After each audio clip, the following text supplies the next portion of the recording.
ịgaji gị sọrọ kwa mma. Udo. Ịgaji atọghata mkpụrụ obi. M na-aga ịfụ Dugudu nwa akpata. Isi gaji ihu onye mmadụ gị ghọtago. Ị gara ịhụ Dugudu nwa akpaka. Fiago. Ashem ga-eme nne m gị. So ya ihe na-arụ n'obodo m. Gị sị m na ịbụ na again.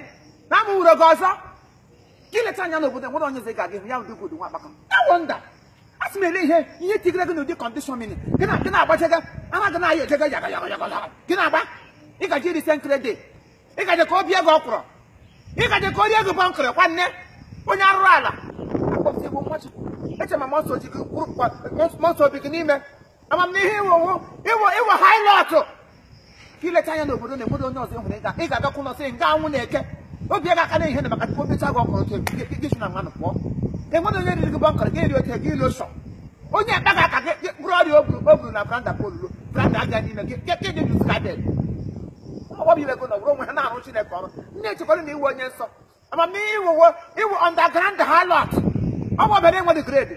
Ndị mbụ maka Chineke gị ga-erivive back ugbu a. Lashi ka nna gị nkwụ ajọ tes shie gị ọnụ ihe.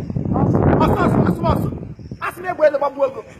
Asị m ọsọsọ ndị mbụ sịrị ihe sọ bụta nkụ. Asị m ọsọ ihe tụkwa.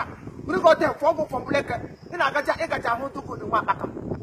Ị mata ahịa oge amụ na nkọsị ya wee ji ogu. Ọ ga-ejidere gị ogo n'ọfọ maka Chukwuka ọgụ ntị aga. Nwaanyị na nwoke onye na-eti ibi aga n'ụlọ. Nwaanyị ekwesịrị ịtụ nwoke aga n'ụlọ ya. Mgbe ị gaji ebe ele ihe kpụrụ nwa gị ashawa kọbọ.